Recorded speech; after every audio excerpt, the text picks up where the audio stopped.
More Chinese components found in Russian weapons. China sent more than one spy balloon over U.S., Pentagon leaks. G7 to stand up against any coercion from China, senior U.S. official. China's smartphones occupy more than 70% of the Russian market in Q1 2023. Chinese unemployed army flooded the food delivery sector, causing the income to be halved. The Ukrainian military has found an increasing number of made-in-China components in Russian weapons used in the Ukraine war, as Western parts are in short supply due to sanctions.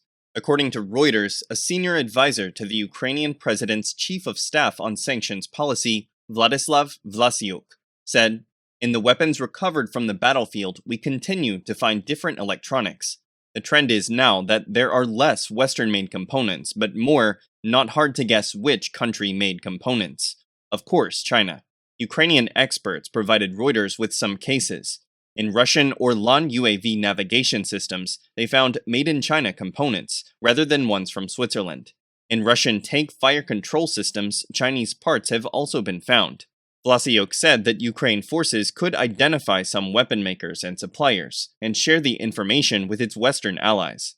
Two include Chinese weapons maker China North Industries Group, or Norinco, and military supplier Xinxing Guangzhou Import and Export Co. The Chinese regime has repeatedly denied sending weapons to Russia since Moscow invaded Ukraine in February 2022. The war triggered Western sanctions, including banning supplying Russia with weapons and related arms equipment. AP reported that the Chinese regime's foreign minister Qin Gang claimed on April 14th that China wouldn't provide arms to either side of the Russia-Ukraine war.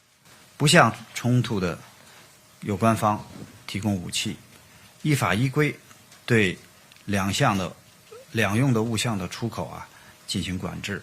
乌克兰危机发展到今天，教训深刻，值得各方深刻反思。领土不可分割，安全同样不可分割。如果不承认特定一方的安全利益，危机和冲突就难以避免。中方愿继续为和平努力，也希望危机各相关方保持客观冷静，共同为通过谈判解决危机做出建设性的努力。Politico reported that Chinese firms sold 1,000 assault rifles, body armor, and drone parts to Russia in 2022. According to the Washington Post, the classified documents slipped out on the chat app Discord are naming up to 4 Chinese spy balloons detected in the U.S. In a recent report on April 14th, the news agency claimed that the spy balloon that created a diplomatic crisis between China and the U.S. in February was only one among 3 others the intelligence community is aware of. The Washington Post said one of the 2 other balloons went over a U.S. naval group in the Pacific and one fell into the South China Sea. It added that the top-secret files did not specify their launch dates.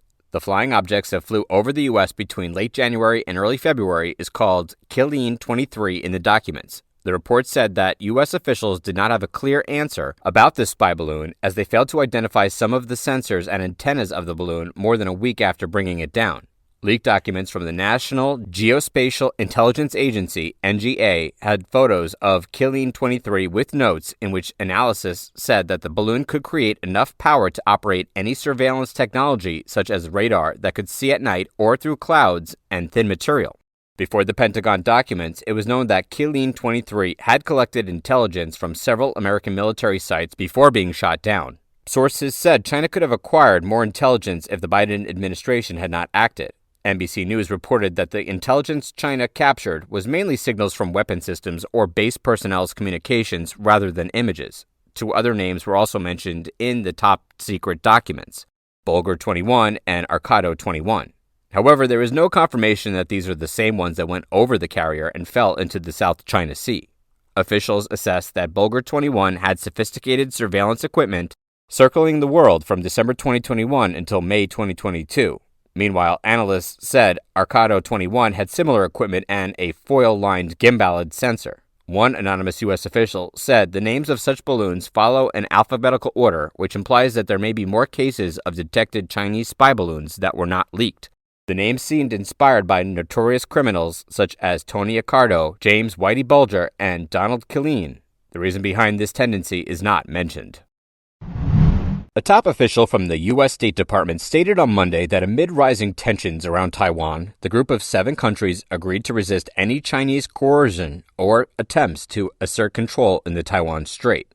As reported by Reuters on April 17th, during discussions between G7 foreign ministers in the Japanese resort town of Karuizara, worries about what the G7 wealthy nations perceive as China's more aggressive position on Taiwan and, more generally, in the Indo-Pacific area have been at the forefront. A senior U.S. State Department official told Reuters that the G7 all agree on cooperating with China in those areas where China is willing to collaborate with the group.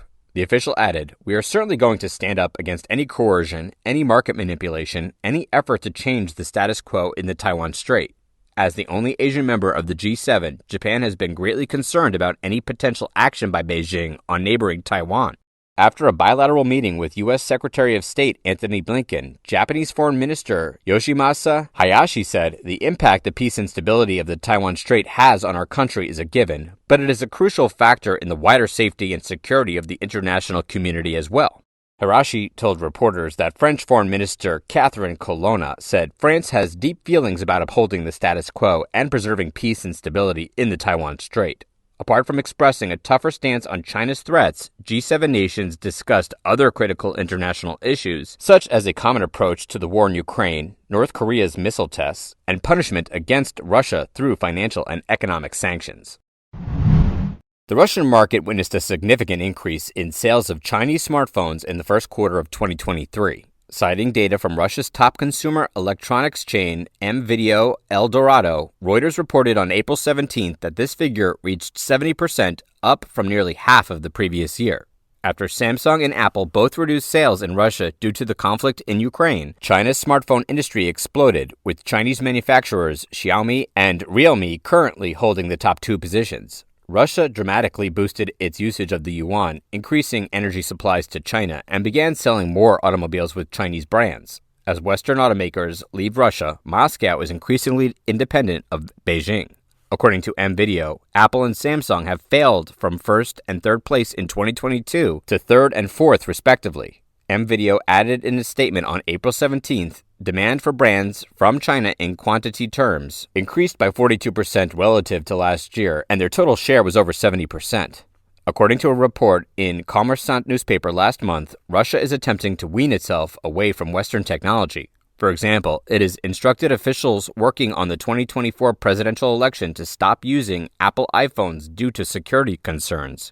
The Kremlin has also taken steps to permit Russian businesses to import certain goods, including smartphones, without the license holder's permission through a process known as parallel imports. Since Western sanctions have contributed to economic contraction and declining wages in Russia, M-Video and mobile operator MTS have started selling discounted and used smartphones to Russian consumers. On April 14th, an article in Sina titled "Overcrowded, a food delivery job is almost out of reach," caused a stir on social media.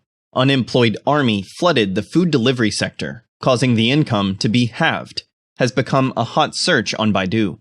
Luo Song, a 28-year-old food delivery man from Shandong, lives in a 4-bedroom rental house, less than 120 square meters in size, with nearly 30 other delivery men crammed into it.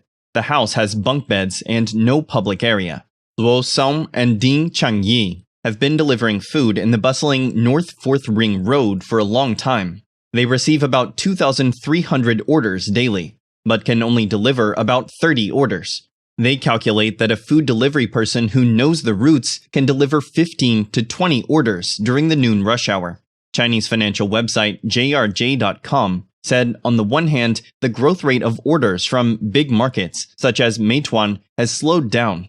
On the other hand, the number of food couriers increased sharply, and unemployed people flooded the food delivery sector. So the income from a food delivery job halved. Li Nan, the former executive director of Meizu, once posted on his blog, although China does not have reliable unemployment rate statistics, a data was mentioned in a recent meeting. The number of food delivery men is very large, and those with a university degree account for 30%. A digital photography author posted on Weibo saying, "Recently, whether it's ride-hailing drivers or food couriers, they generally don't earn much money. Many of them just have enough money to survive. Moreover, many bloggers whose income has plummeted have switched to doing outdoor live stream. If there is no job to do, just deliver food," is a phrase that used to be mentioned by many Chinese people. As a result, their influx makes this easy job almost lacking in value. But if they don't do it, what can they do?